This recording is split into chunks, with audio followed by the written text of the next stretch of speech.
kita akan mencoba untuk mempelajari tentang apa yang dimaksud dengan residensi,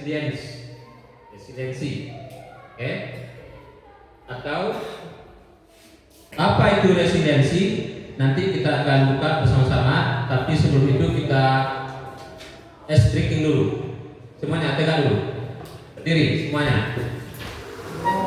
Oke, baik kita press. Satu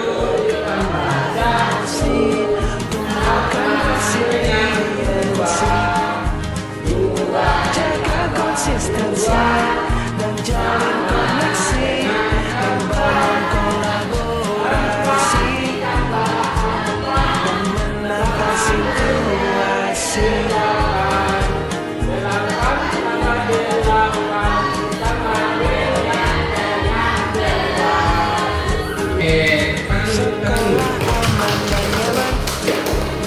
Kita akan masuk ke residensi. Makanya saya tulis tadi bagaimana kita bisa bangun dari apa yang kita alami, ya, dari masalah yang kita alami. Ada yang bisa menerangkan dari gunakan 7 jurus, kenali potensi, kelola emosi, resiliensi, jaga konsistensi dan jalin koneksi, membangun kolaborasi dan menata situasi. ya. Dan lain. Jurus Itu cara bangkit dari masalah itu dari cara tepat, ditutup dengan 7 jurus kedua orang tua. Ada yang lain? Berarti kita tidak boleh untuk berdarah dengan masalah kita. Harus kita bicarakan supaya ada solusinya. Nah, kita masuk ke sini. Jadi kesimpulannya apa kira-kira resiliensi? Resiliensi adalah kemampuan seseorang untuk bangkit kembali dan pulih dari kesulitan, stres, atau trauma yang dialami dalam hidup ini. Ini adalah kemampuan untuk beradaptasi, bertahan, dan bahkan tumbuh lebih kuat setelah menghadapi tantangan. Oke, itu kira-kira. Itu resiliensi adalah kemampuan seseorang untuk bangkit kembali apabila mengalami sesuatu permasalahan atau ada kendala-kendala sesuatu dalam diri kita. Kita tidak boleh pendam sendiri. Kita harus mendoakannya kepada teman. Jadi ini tak punya ayah, anak SD di Banyuwangi tewas gantung diri. Siswa SMP bunuh diri saat HP disita. Di sini kan ada. Ya, ada yang mau bunuh diri gara-gara tidak punya atau HP-nya disita. Ya. Atau ada yang mau membunuh orang tuanya. Ada juga kan kejadian kita lihat di sosial media tentang adanya seorang anak yang mau membunuh orang tuanya gara-gara tidak diberikan HP. Nah, ini salah satu, ada 3 contoh orang yang tidak bisa bangkit dari masalahnya.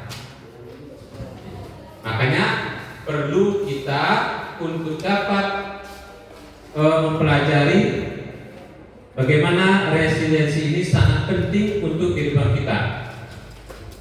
Nah, dan kemudian harus bisa tumbuh atau tangguh sejak dalam pikiran kita. Di sini ada yang namanya fixed mindset. Dan kemudian ada juga growth mindset. Apa itu? Artinya bahwa kemampuan kecerdasan dan bakat seseorang bersifat tetap atau sejak lahir dan tidak dapat dikembangkan.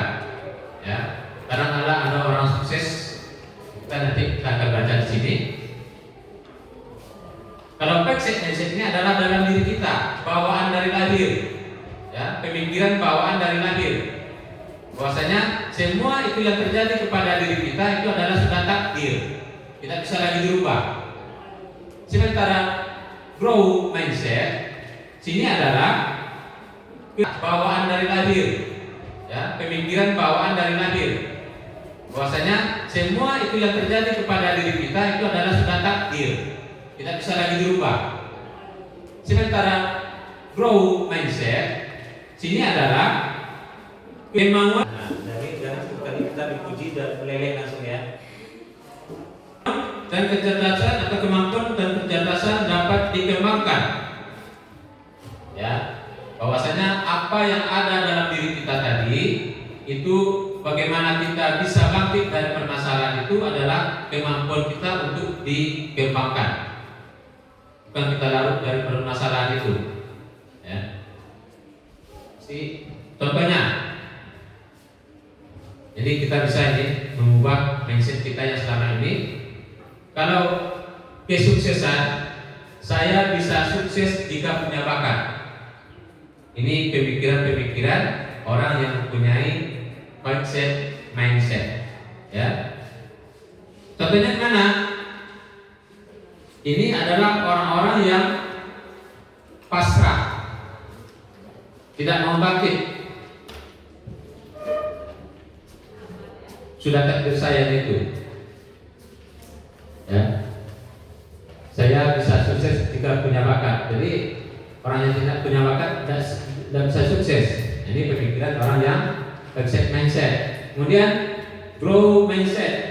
Saya bisa sukses dengan berusaha. Jadi kalau orang yang berpikiran grow, yang bisa berubah-ubah, ada punya kemampuan untuk berpikir jauh, kesuksesan itu adalah katanya bisa sukses dengan berusaha. Jadi jangan hilangkan usaha kita. Dan kemudian kegagalan.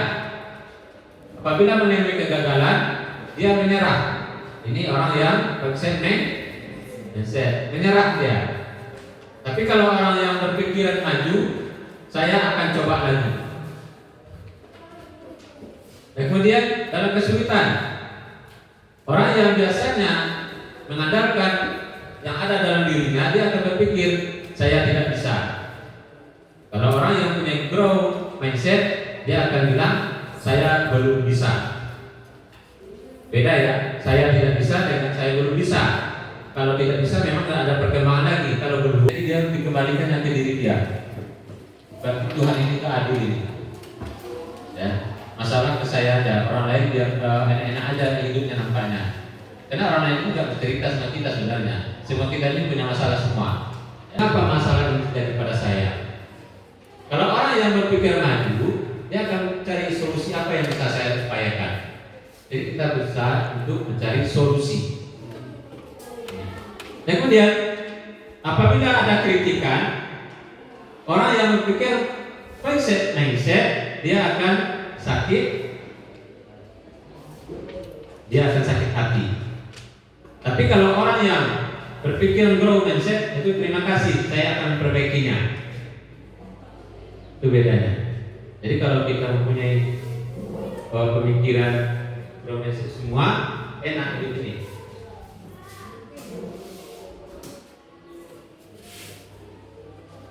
Ya, terima kasih, saya akan memperbaikinya.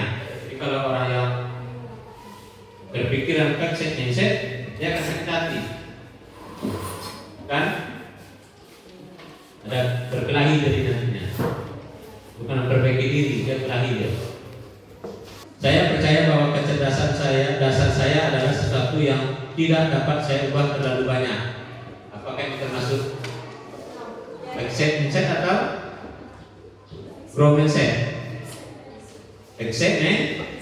Saya percaya bahwa kecerdasan dasar saya adalah sesuatu yang tidak dapat saya ubah. Berarti ini adalah termasuk baik mindset. Yang kedua, ketika saya menghadapi tantangan, saya biasanya menyerah karena saya merasa tidak cukup mampu. Mindset. Saya percaya bahwa saya dapat meningkatkan kemampuan dan bakat saya jika saya berusaha dan bekerja keras. Ini termasuk grow mindset. Jadi paham ini. Saya cenderung menghindari tantangan karena saya takut terlihat terlihat bodoh atau gagal. Nah, ini gimana nih? Oke, itulah kira-kira sedikit tentang bagaimana kita menumbuhkan rasa resiliensi kita. Demikian untuk bisa kita pahami sedikit. Jadi, tujuh